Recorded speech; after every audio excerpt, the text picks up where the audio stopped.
The music was still swelling through the grand ballroom when I felt my father's hand seize my wrist. At first, I thought it was just another controlling gesture, the kind I had endured for years, but then his grip tightened with a fury that made my skin burn. The silver keys to my apartment jingled in my palm as he yanked me forward, his face red with rage.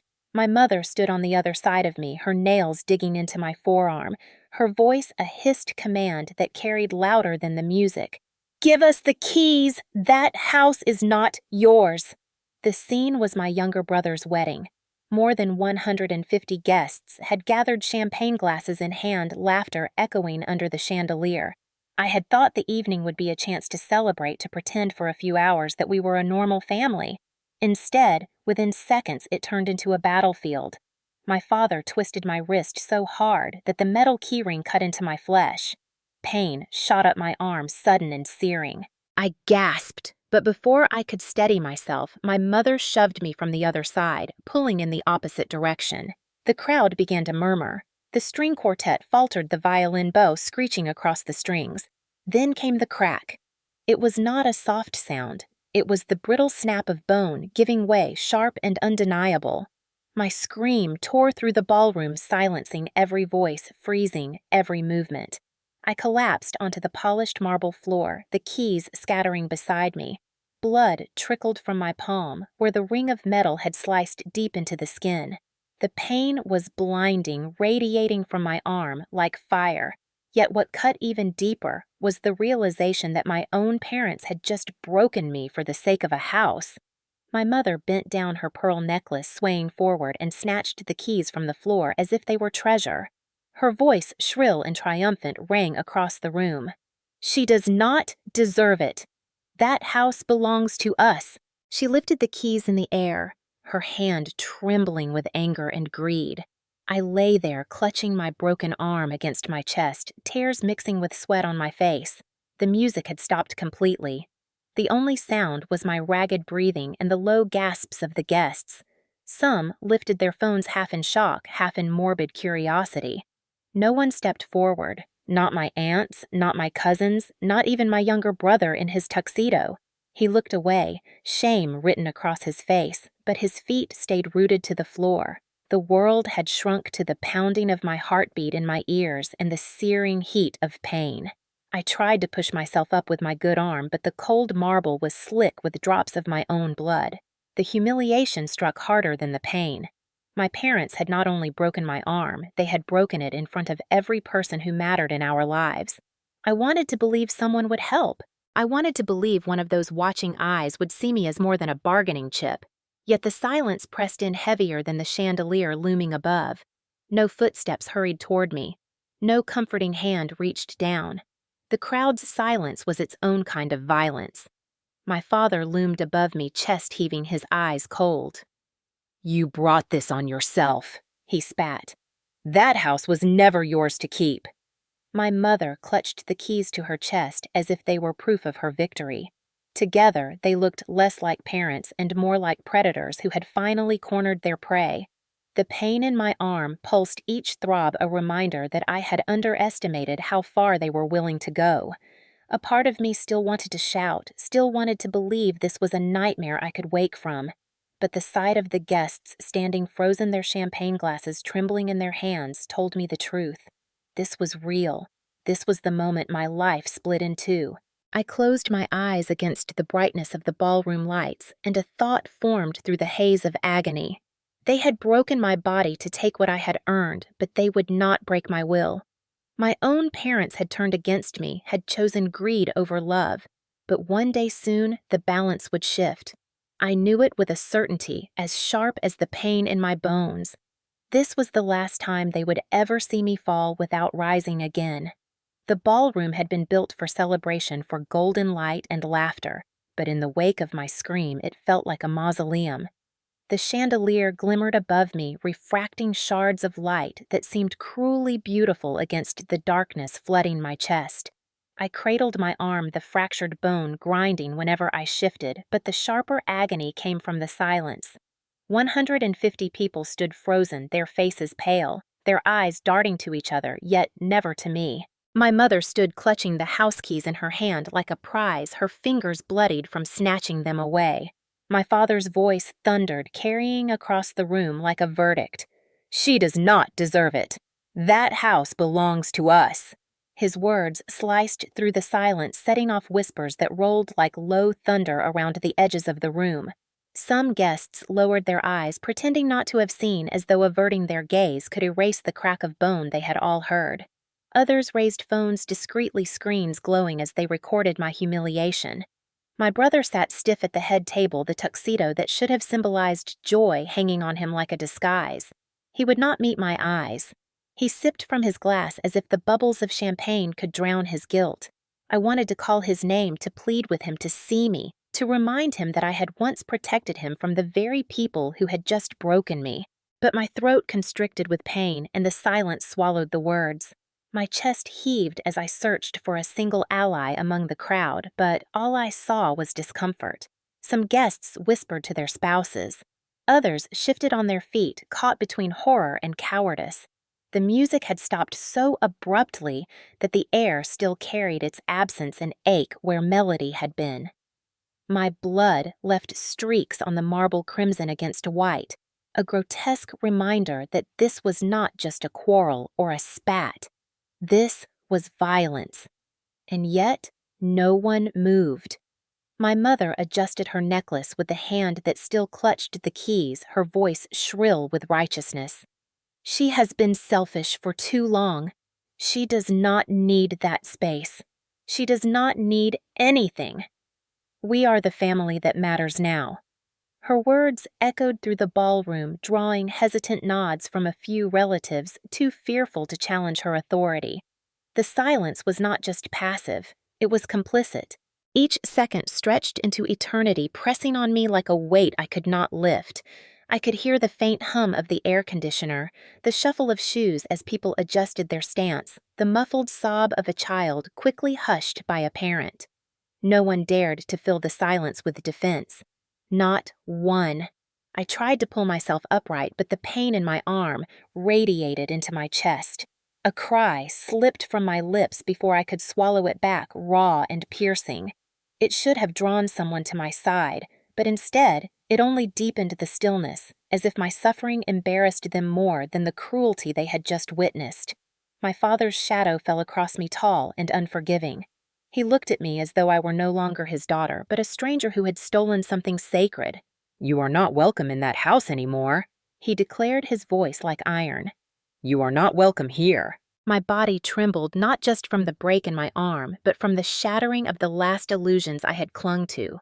I looked toward my brother one more time, hoping for the smallest flicker of recognition, but he kept his eyes fixed on the tablecloth, his hands knotted together in his lap. His silence spoke louder than words. Around us, the guests were divided between fear and fascination. Some were horrified, others curious, but all remained statues. It was as if I had been erased in real time, my pain inconvenient, my existence dismissed. The silence became a verdict. I was alone. Alone in a room full of people who would remember this night not as my brother's wedding, but as the night my parents broke my arm to strip me of my home. The truth pressed into me harder than the marble beneath my knees. No one was coming to help. No one would step into the silence on my behalf. The stillness was a wall of prison, and I was the prisoner. The silence after the snap was heavier than any music that had ever filled the ballroom. I sat on the cold marble floor, clutching my arm to my chest, the bone inside screaming every time I breathed. Yet all I could hear was the suffocating quiet of 150 people choosing not to move. The chandelier's light shimmered across sequined dresses and polished shoes, but no one dared to step closer. My father towered above me with his chest heaving, his face carved with anger as he repeated the words that had already cut me deeper than the injury. "She does not deserve it. That house belongs to us." My mother, elegant in her satin gown, clutched the keys to my apartment in her trembling fist as if holding them up would justify what they had just done. Guests exchanged nervous glances but quickly looked away as if meeting my eyes would trap them in a responsibility they were not willing to bear. I saw a cousin lower her gaze to the champagne glass in her hand, swirling the bubbles with sudden fascination. Another relative whispered into her husband's ear, both of them shaking their heads but making no move to intervene. Some guests held their phones at waist level, recording under the tablecloth of the moment my family turned into executioners. Every whisper carried through the silence like a hiss, and every second of their inaction pressed against my chest like a weight I could not lift. My brother sat frozen at the head table, his tuxedo starched and crisp, his hands gripping the edge of his seat. His head hung low, eyes locked on the untouched plate in front of him. I wanted to call his name, wanted him to remember how many times I had defended him as children when our parents punished us unfairly. But my throat caught on a sob, and the only sound that came out was a broken cry of pain. The silence that followed was worse than if the room had erupted in gasps or shouts. My mother's voice cut through like glass. She has no right to keep it. That house is ours to use, not hers to hoard. Guests shifted on their feet, dresses rustling, shoes squeaking, but none dared to contradict her. My blood dripped onto the marble, each drop creating a tiny red echo in the stillness. The crimson spreading from my palm should have been undeniable evidence that a crime had just occurred, but the crowd treated it like an inconvenience at a wedding, something best ignored for the sake of keeping the evening intact.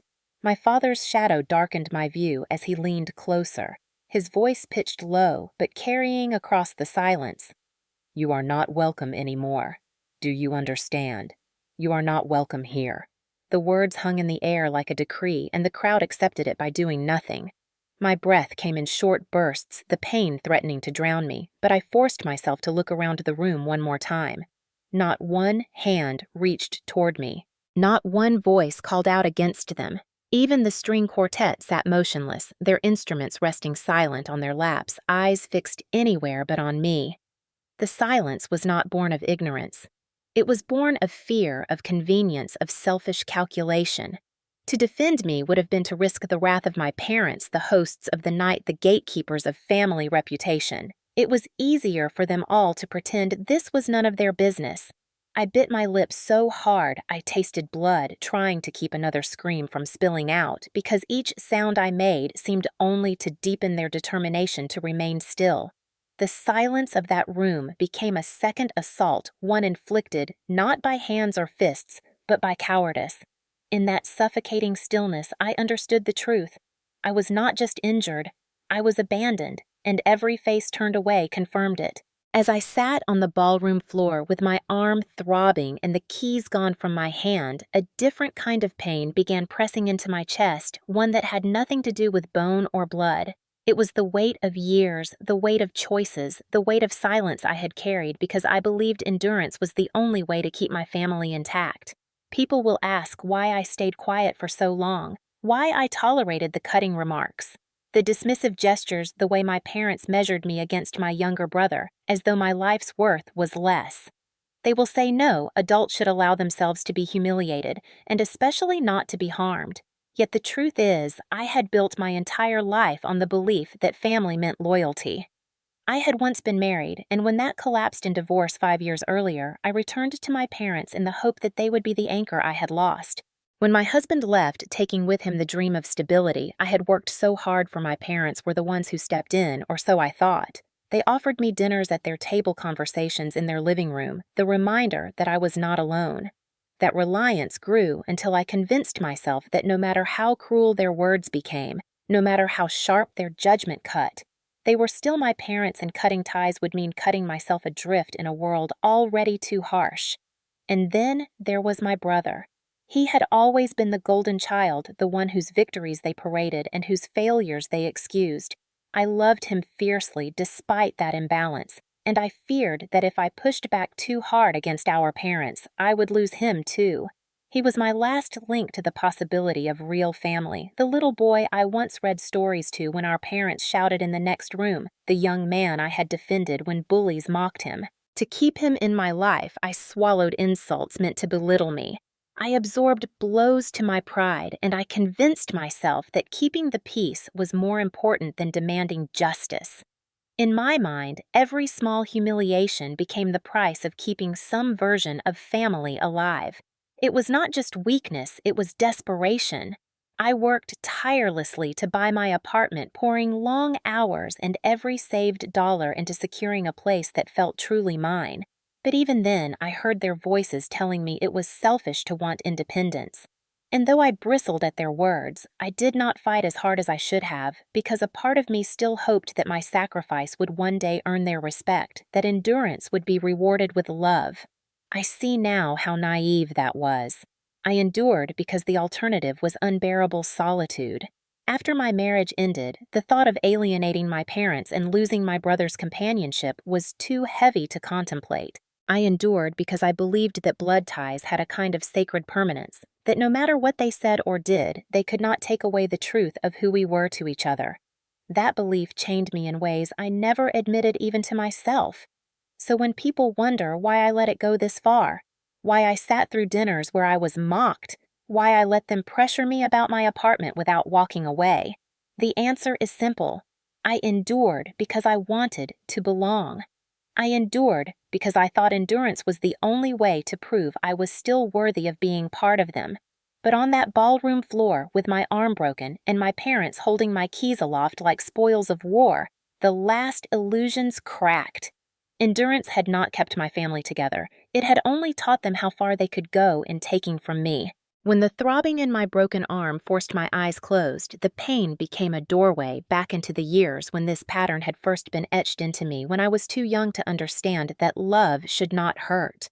My earliest memories of home are not filled with laughter or warmth, but with comparisons with the sound of my name spoken only as a measure against my younger brother's worth. He was the chosen one, the boy who could do no wrong, the one my parents proudly displayed to neighbors and relatives like a trophy polished for admiration. I, by contrast, was the shadow standing beside him, useful only as the counterpoint that made his shine brighter. I can still hear my mother's voice at a family dinner when I was 8 years old, her hand smoothing his hair as she announced to my uncles how brilliant he was in school, then glancing at me with a shrug and saying she tries, but she is just not like him. The words were meant as a casual remark, but they lodged inside me like stones, shaping how I carried myself long after. My father was harsher. His discipline was swift and physical, and it rarely mattered whether I had actually done wrong. Once, when I spilled juice on the carpet, he grabbed my arm and shook me so hard that my teeth clattered, then looked over at my brother and said, "See, this is why you must never be careless like her." That single sentence told me everything about my place in the family. I was not a child to be loved. I was an example of what not to become. As the years passed, the inequity only deepened. My brother was praised for average grades while my achievements were dismissed. If he came home late, it was because boys needed freedom, but if I lingered with friends, I was accused of neglecting my duties. The double standards wrapped around every part of my upbringing, squeezing out the possibility of fairness until I stopped expecting it at all. I remember one Christmas when I was 12, I unwrapped a sweater 2 sizes too big, obviously chosen without thought, while my brother tore into a new bicycle gleaming with ribbons. My father clapped him on the back and told him to ride it proudly because he deserved it, and when I quietly asked why I could not have something I wanted, he snapped, "Because you are not him, and you need to learn your place." My mother stood beside him nodding as if his cruelty were wisdom. By the time I reached high school, I had learned to lower my head, to keep my opinions tucked behind my teeth. Speaking up meant ridicule, or worse, the sting of my father's hand across my cheek.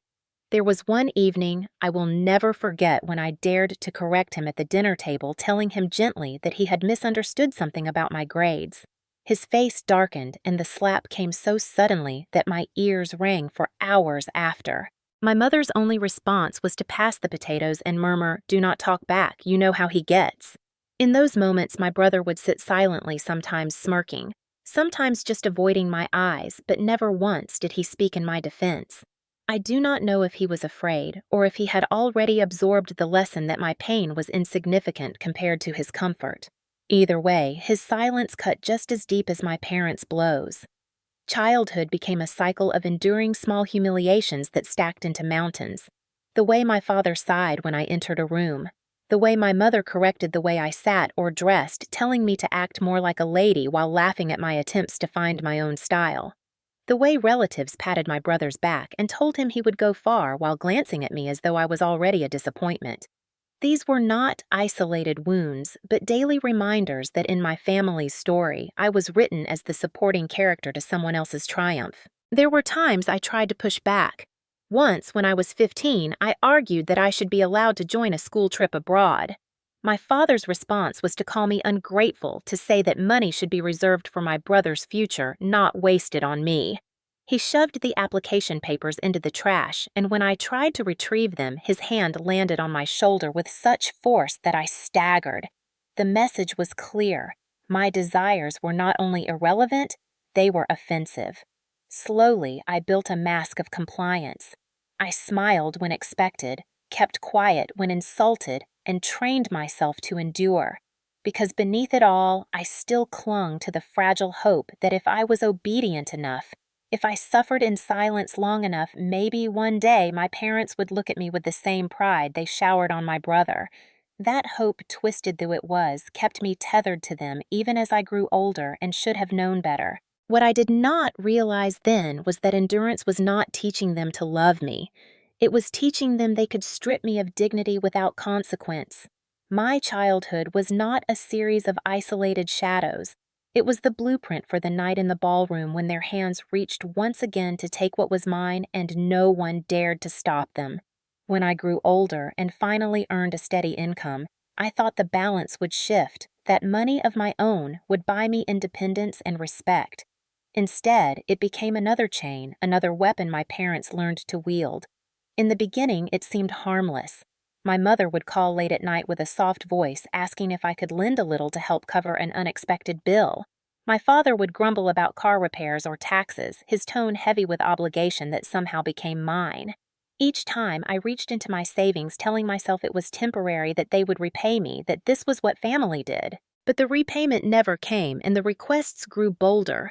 When I bought my first modest car, used but reliable, my father congratulated me with a smile that faded into a demand. "Now that you have two incomes in this family," he said, meaning mine and my brother's, "you can carry more responsibility." It was not responsibility he meant. It was surrender. Soon I found myself signing checks that ate into my rent money, transferring funds that left me counting pennies at the grocery store. Every time I hesitated, my mother's voice would harden. "Do you want your father to feel like a failure? Do you want your brother to go without?" Guilt became their currency, and I paid in full. By the time I saved enough for a down payment on an apartment of my own, I had already funneled thousands into their pockets. Buying that apartment should have been my triumph, the proof that years of hard work could buy me a corner of stability. I walked through the bare rooms with tears in my eyes, imagining peace at last. But the first time my parents visited, their faces twisted with dissatisfaction. My mother ran her hand along the windowsill, murmuring how large it was for just one person. My father clapped my brother on the shoulder and said, "Someday this will be perfect for you when you have a family." They spoke as if I were a tenant keeping the space warm until the rightful heir arrived. At first, I laughed nervously, thinking it was a joke, but the months revealed their seriousness.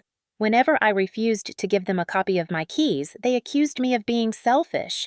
When I replaced the locks after my father tried to let himself in unannounced, my mother cried as if I had betrayed them.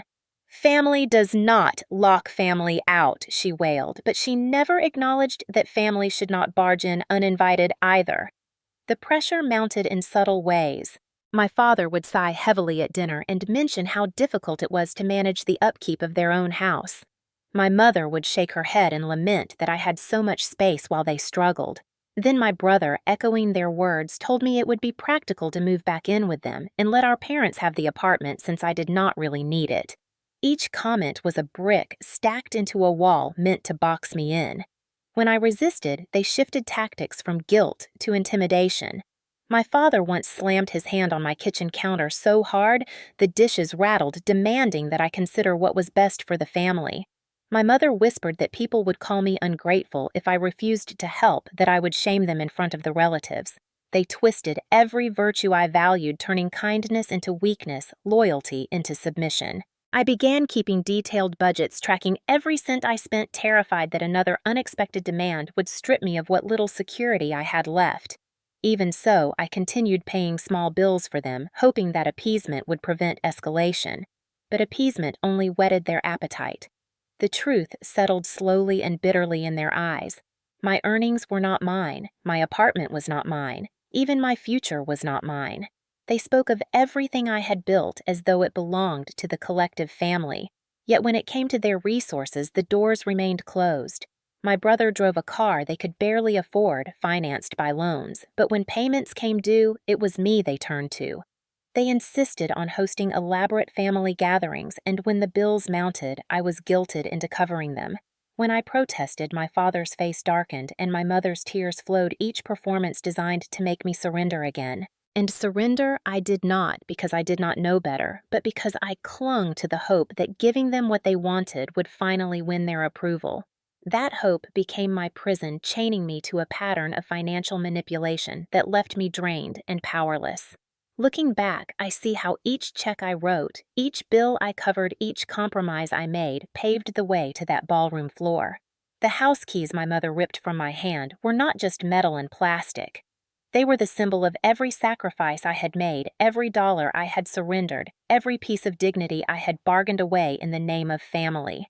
And when my parents claimed them with violence, they were only taking openly what they had been stealing in silence for years. The memory of that night still claws at me like it happened yesterday, the night when the quiet cruelty of words and the constant drain of money first turned into something I could not deny was violence. I had been sitting at my kitchen table, a stack of papers spread in front of me, the kind of papers that marked adulthood and independence, loan forms, credit checks, and one request for me to co-sign a large personal loan my father insisted would solve his financial troubles. The amount was staggering, a sum I knew I could never cover if he defaulted, and my stomach churned at the thought of attaching my name to it. I had worked too hard to build the smallest corner of stability, and I was not willing to risk it. For once, I said no. The word hung in the air like smoke, heavy and dangerous. My father's eyes narrowed, and I felt a shift in the room, the temperature dropping, though the heater hummed. He asked me again, louder this time, his voice laced with the authority of decades, but I repeated the refusal. That was when his hand struck. The slap came with such force that my cheek burned instantly, my ears ringing. I staggered back against the wall, the papers fluttering to the floor like wounded birds. Before I could gather myself, he pushed me hard, my back hitting the plaster with a thud that left my shoulder aching for days. My mother was there, standing in the doorway. For one impossible second, I thought she would intervene, that she would place herself between us the way mothers are supposed to, but she only folded her arms and said softly, "Do what is best for the family." Her voice was not angry, not panicked, but resigned, as if she had already decided my pain was a necessary sacrifice for their stability. The betrayal in that moment cut deeper than the slap or the shove. It told me that violence in our family was not an accident. It was sanctioned. Afterward, I sat on the floor, holding my face the taste of blood at the corner of my lip, while my father gathered the papers, muttering about how ungrateful I was. My mother busied herself with the kettle, as if nothing had happened, filling the air with the hiss of boiling water that drowned out my sobs. When she placed a cup of tea in front of me, it felt like a ritual meant to seal the silence, a silent contract that we would never speak of what had just occurred. I drank it because I did not know what else to do. In the days that followed, I told myself it had been a one-time outburst, the product of stress, of financial desperation, of generational hardness. I made excuses because the alternative was too frightening to accept, that my own father had crossed a line he would never retreat from, and my mother had blessed it with her silence.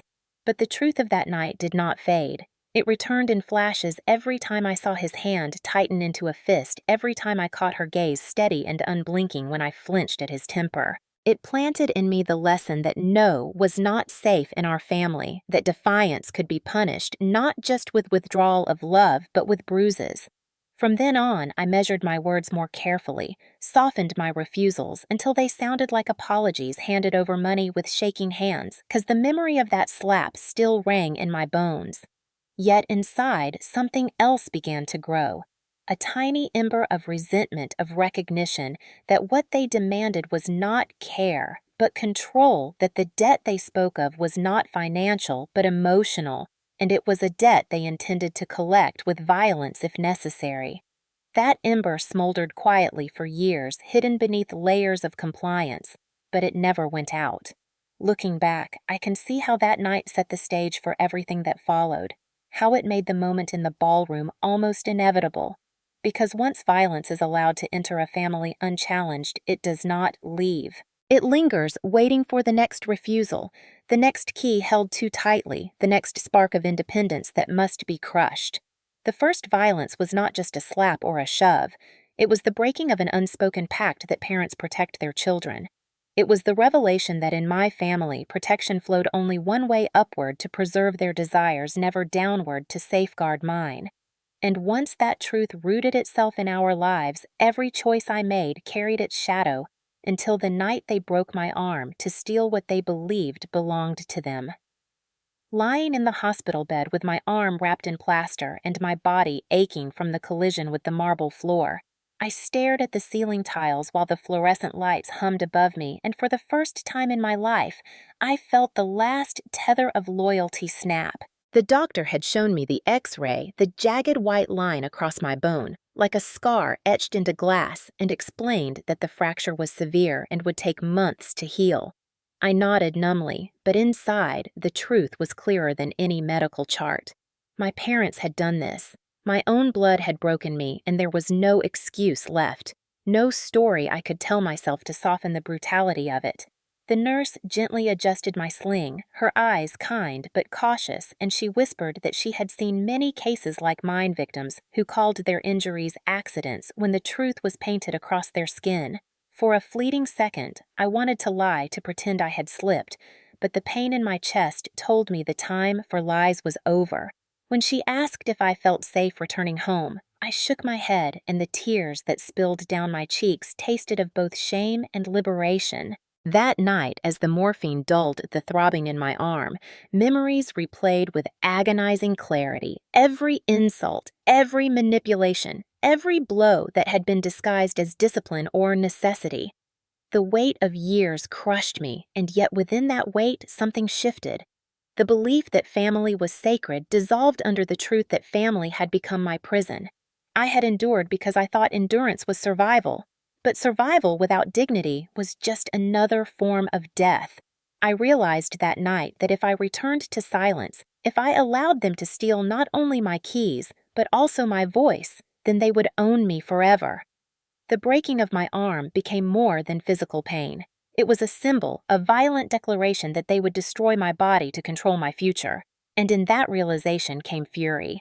I thought of the guests at the wedding, their frozen faces, their cowardly silence, and I knew I could not rely on witnesses to defend me. No one would risk my parents' wrath or the stain of scandal. If I wanted justice, I would have to seize it myself. My breaking point did not come with the snap of bone, but with the silence that followed, with the knowledge that the people who should have shielded me had abandoned me, and the ones who could have spoken had chosen cowardice. That silence was a mirror reflecting my life, a woman who had waited too long for others to save her. In the hospital room, I vowed I would never wait again. I began to imagine what it would take to hold them accountable to reclaim not just my apartment, but the narrative of my life. The thought terrified me because I had been conditioned to obey, to give in to compromise. But beneath the fear, a steel thread tightened a resolve I had never let myself feel. I pressed my good hand against the cast on my arm and whispered to myself that this wound would not be the end of me. It would be the beginning. For years, I had believed that love meant sacrifice, but sacrifice without respect was exploitation, and I had been exploited long enough. They had broken my arm, but they had awakened something stronger than bone, something that could not be bent or cracked. It was the moment I understood that survival was no longer enough. I wanted justice. I wanted freedom, and I would no longer be silent.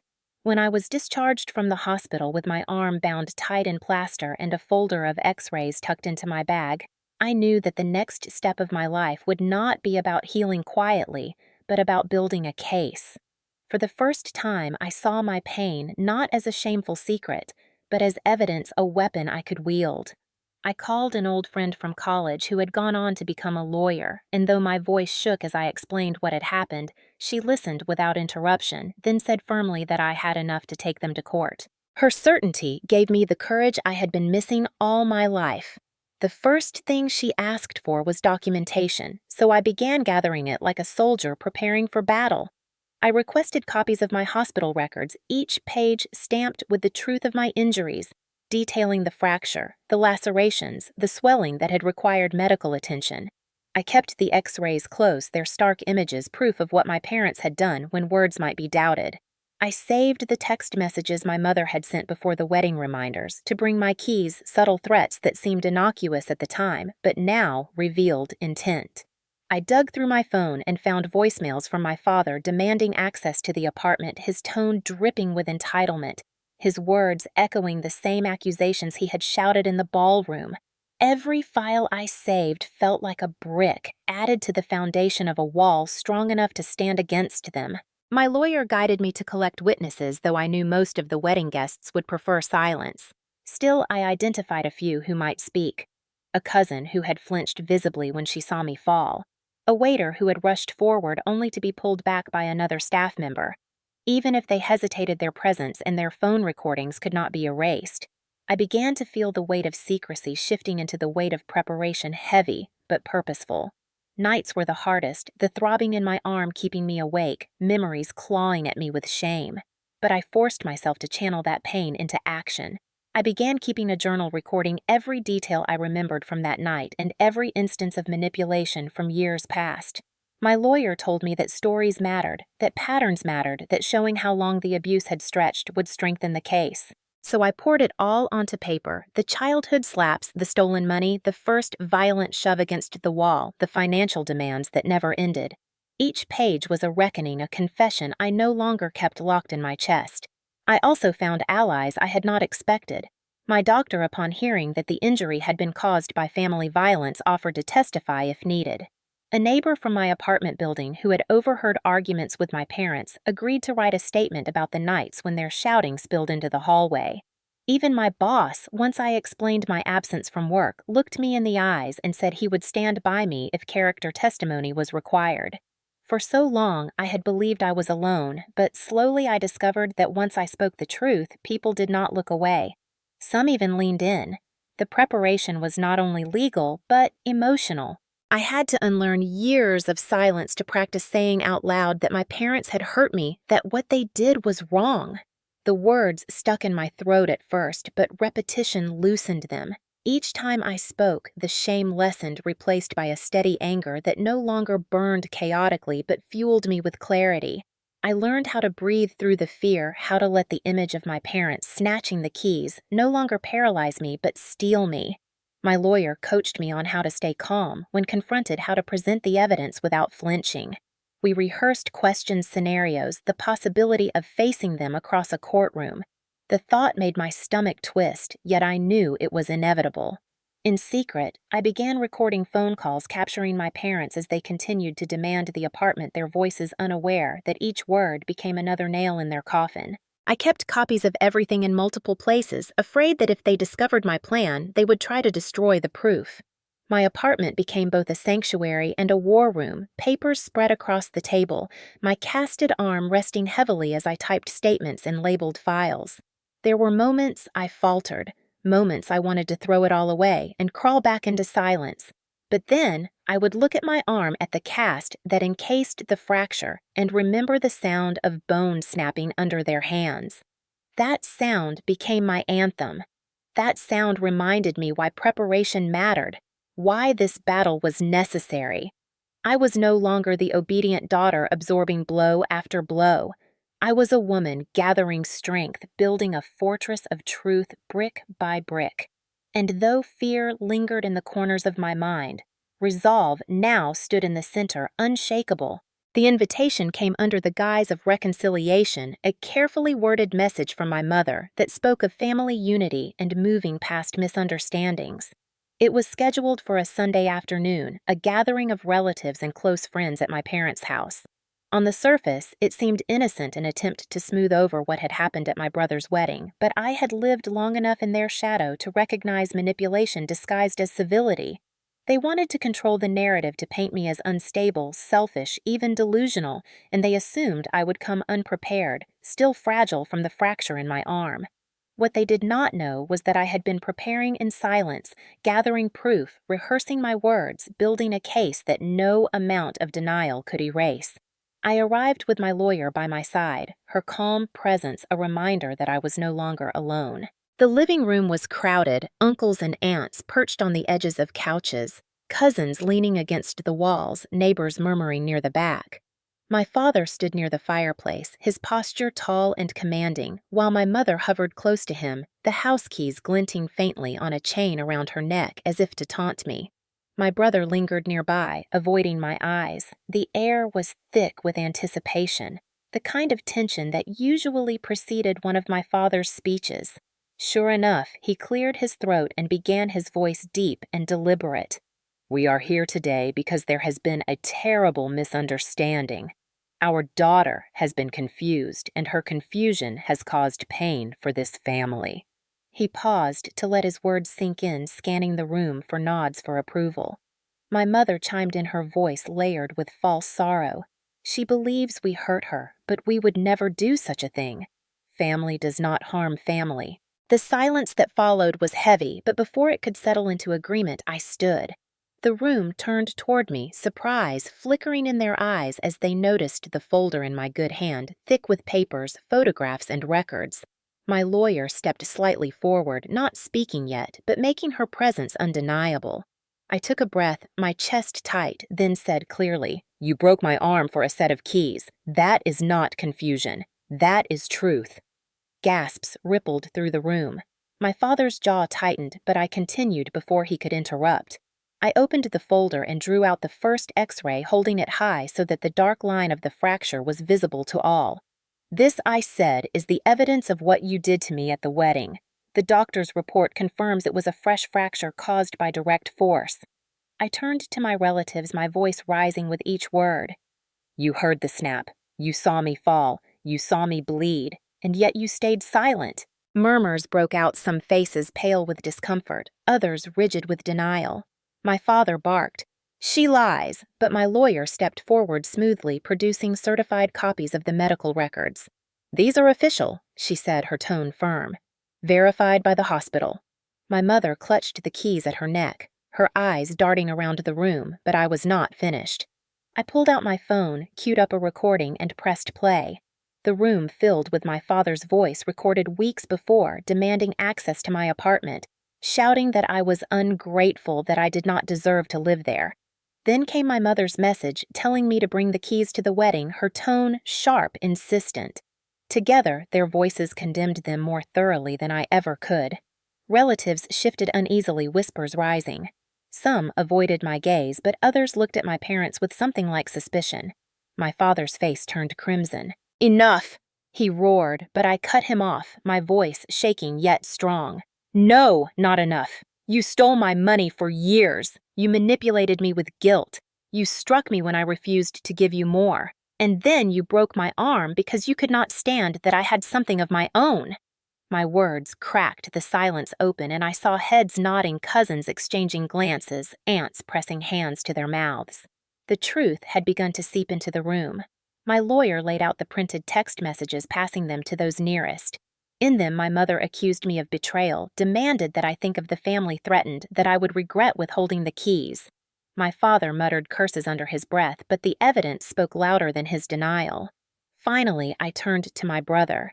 He had been silent long enough, his eyes fixed on the floor. I asked him, "Do you remember watching me fall? Do you remember turning your face away?" His shoulders slumped, his lips pressed tight, but he said nothing. His silence was an answer in itself, a damning confirmation of everything I had claimed. My father tried to regain control, booming that all of this was exaggeration, that families fought, that sometimes things were blown out of proportion. But then a relative, my cousin Sarah, stood. "I saw it," she said, her voice trembling. "I heard the crack. I saw her bleeding." She looked around the room, her eyes shining with tears. and we all did nothing. A hush fell as her words landed like stones. Others began nodding some whispering agreement, the tide turning before my eyes. My mother's face twisted in desperation.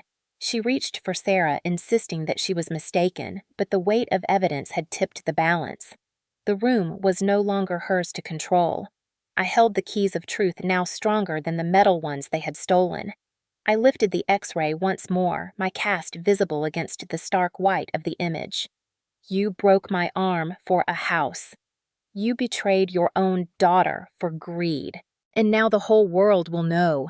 My voice rang through the room, steady and unbroken, and for the first time in my life, I was not the one silenced.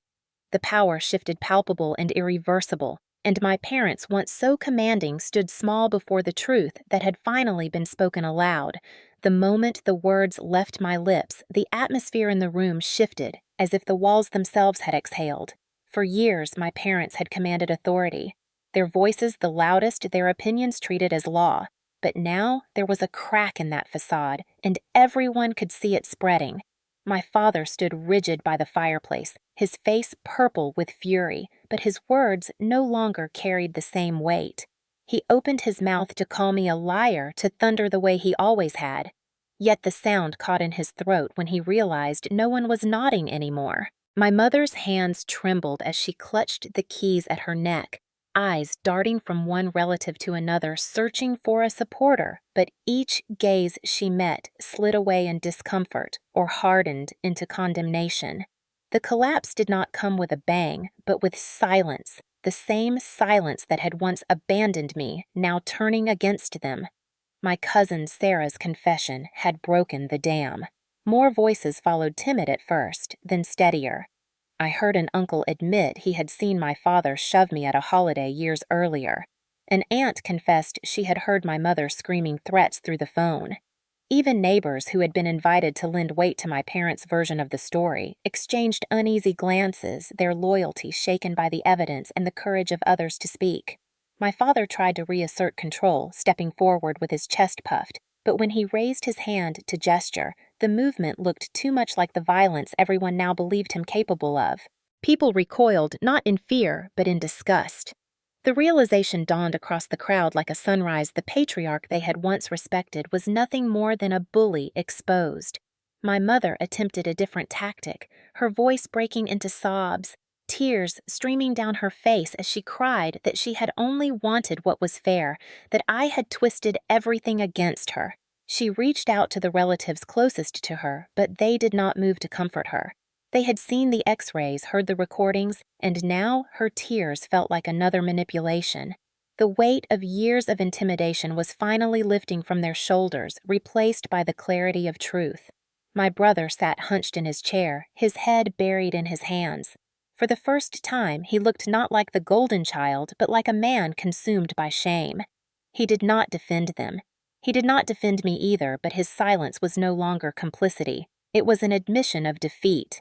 And in that moment, I understood that the power my parents had clung to for decades was unraveling thread by thread. The whispers grew louder, turning into outright condemnation. "How could you do this to your own daughter?" someone demanded. "She gave you everything," another voice echoed. "You broke her arm. She is your child." The accusations rained down, each word heavier than the last. My father's face contorted, veins bulging at his temple, but he had no answers that could erase the evidence. My mother's sobs grew hysterical, but no arms reached to soothe her. The image of them as respected heads of the family crumbled, leaving only the truth two abusers revealed under the harsh light of scrutiny. For me, standing there with my cast visible and my voice steady, the collapse was both vindication and grief. I had wanted this reckoning, but part of me still mourned the illusion of parents who might have loved me differently. Yet, as I looked around the room at the shifting expressions of those who had once turned away, I knew this was necessary. It was not just my battle, but a revelation for everyone who had excused their behavior in silence. The authority they once wielded was gone, and in its place was a void filled with judgment, a collective recognition that they had gone too far. My father sank into a chair, his shoulders slumping, his fury burning out into something that looked like defeat. My mother clutched the keys but no longer dared to lift them. Their collapse was not dramatic, no screaming breakdowns or violent exits. It was quieter, a slow erosion of the power they had built on fear, until all that was left was two aging figures stripped of respect, and in that quiet I felt the first breath of freedom.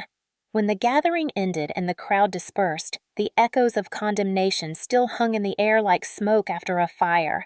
I left my parents' house with my lawyer at my side, my cast heavy, my folder of evidence clutched to my chest, and for the first time in years, I did not feel like the defeated one. The truth had been spoken aloud in front of those who had once been their shield, and that truth could not be put back in the box. In the days that followed, the fallout spread quickly. Word of the confrontation traveled through the family grapevine, each retelling sharper than the last. Relatives who had once avoided my calls now reached out, some apologizing for their silence at the wedding, others offering statements to support me if this went to court. My cousin Sarah became my unexpected ally, telling anyone who would listen that she had heard the bone snap that she had watched me collapse while my parents clutched the keys like thieves. What had once been a secret shame was now public knowledge, and though it terrified me, it also empowered me. The legal process began soon after. My lawyer filed a case against my parents for assault and attempted property theft, attaching the medical records, the recordings, and the written testimonies. When the papers were served, my father stormed into my building, pounding on the door until the neighbors threatened to call the police. He shouted that I was destroying the family, that I would regret this betrayal. But instead of shrinking back as I once would have, I recorded his threats, another piece of evidence to strengthen the case. My mother tried a softer tactic, sending messages filled with tears and pleas for forgiveness, insisting that she had only wanted fairness, that I had misunderstood. But when I played those messages back, they rang hollow, echoing with the same manipulation I had endured for years. I did not reply. The silence I gave her was the first act of defiance that truly felt like peace. As the weeks stretched into months, the case drew attention beyond the family. Word reached local journalists who found the story too stark to ignore parents breaking their daughter's arm over property, a family drama that spoke to deeper issues of greed, control, and domestic abuse. My face appeared in articles, my cast visible, my story laid bare. I braced myself for judgment, for strangers to accuse me of exaggeration, but instead the response was overwhelmingly sympathetic.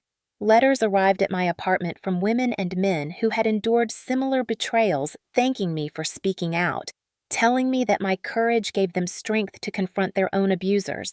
Community organizations reached out, offering resources, inviting me to speak at events.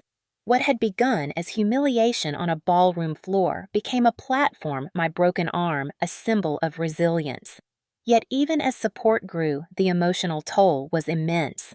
Nights were long and restless, filled with dreams of my father's face twisted in rage, my mother's eyes glittering with betrayal, the sound of bone breaking echoing through my skull.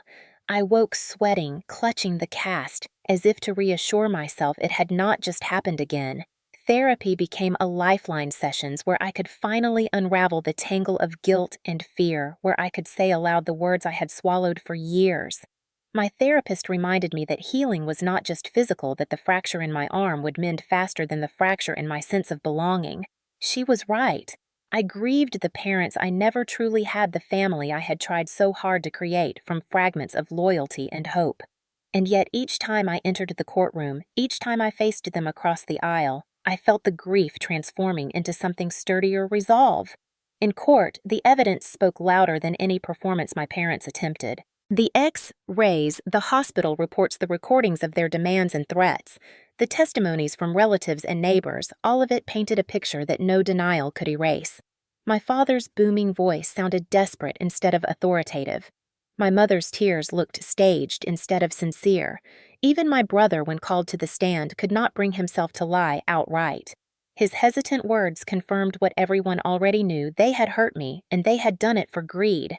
The verdict was in my favor.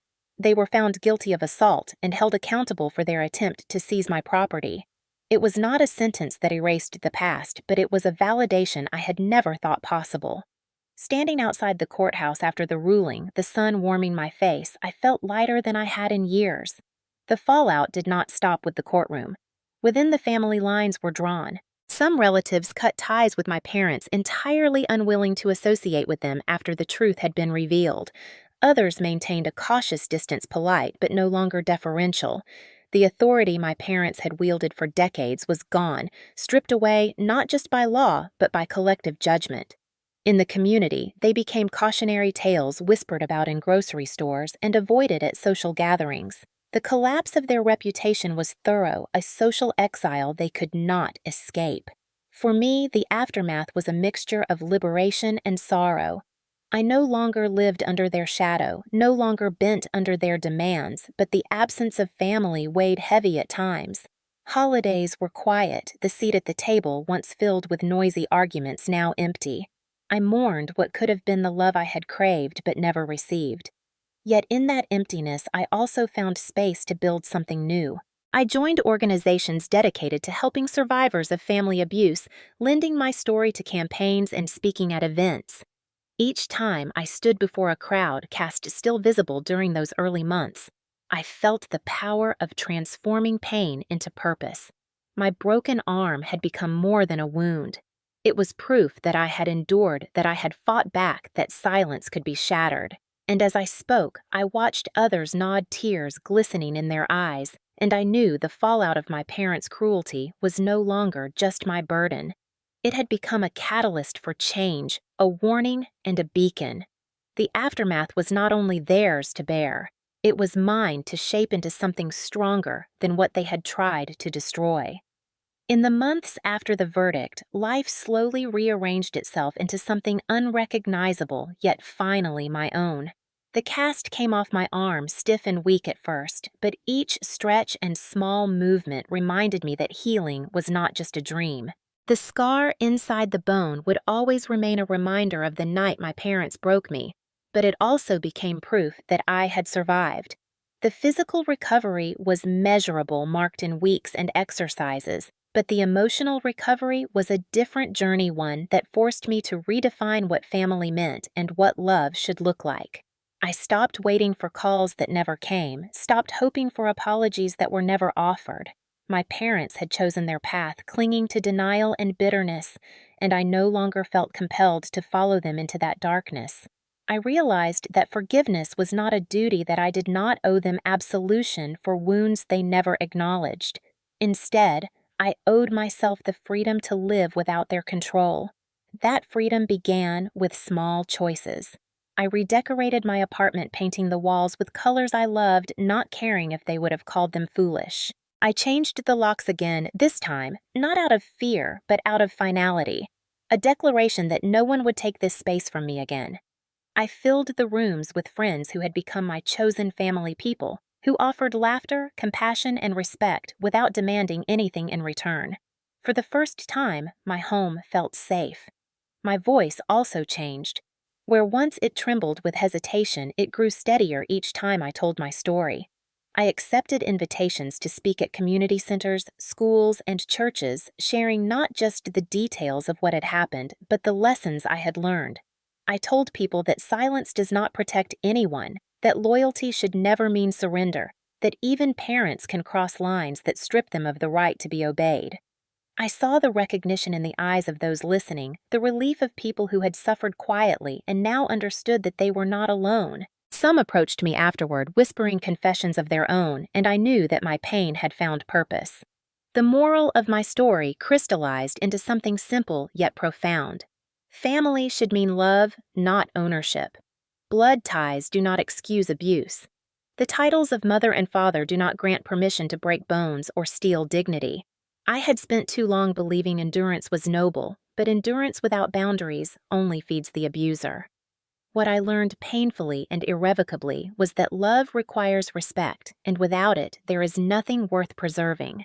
My parents had broken my arm to take a set of keys, but in doing so, they had unlocked a truth I could no longer ignore. I did not need to keep proving my worth to people determined to diminish me. I had the right to walk away, to define my own life, to protect the home and heart I had built. When I stood on a stage months later, the cast finally gone, I held up the X-ray for an audience of survivors and advocates. I told them that this was not just an image of a fracture. It was a map of the night I chose to stop being silent, the night I decided that no one would own me again. I told them that if their story resembled mine, they too could find the strength to speak, to fight, to leave. The applause that followed was not for me alone, but for every person in that room who had endured and survived. And as the clapping washed over me, I felt a peace I had never known. My parents no longer had power over me. Their collapse was their own born of greed and cruelty. My resolution was mine born of pain, transformed into purpose. The moral I carried forward was not just for myself, but for anyone who might hear. Silence enables abuse, but truth breaks it. Do not let loyalty bind you to chains. Do not let fear steal your future. And most of all, remember that even when family betrays you, you still have the right to choose love, to choose freedom, to choose yourself. My story began with a scream in a ballroom and a bone breaking under my parents' hands, but it did not end there. It ended with me standing unbroken in spirit, holding the keys not just to my apartment, but to my own life, finally free. If you have stayed with me through this story, I want to thank you because listening is the first step toward breaking silence. What happened to me is not just about a broken arm or stolen keys. It is about what happens when love is twisted into control, and when loyalty is weaponized against the very people who give it freely. My parents believed they could strip me of dignity, take my home, and still call it family. But what they did instead was teach me that family without respect is nothing but a cage. I know there are so many out there who carry stories they never speak aloud. Stories of nights when words turned into blows of days, when promises turned into debts of years spent believing that if you just endured a little longer, things would change. I want you to hear me. Now you do not have to endure in silence. You do not have to keep paying a price that only breaks you further. I broke free not because I was stronger than anyone else, but because I finally chose truth over fear, and that choice is available to you too. If you have ever seen greed destroy a family, if you have ever felt trapped by loyalty that hurts more than it heals, I want you to share your thoughts, your experiences, or even just your feelings in the comments below. Tell me where you are watching from. Tell me what time it is in your part of the world, because every voice added here is proof that none of us are as alone as we once believed. If you know someone who needs to hear this, share this story with them. Let them know that breaking silence is not betrayal, it is survival. And if you believe stories like this matter, hit the like button so more people can find them, subscribe, so you will be here for the next chapter. And join me as we keep shining light where darkness has been allowed to thrive for too long. Your story matters, your voice matters, and together we can turn pain into power.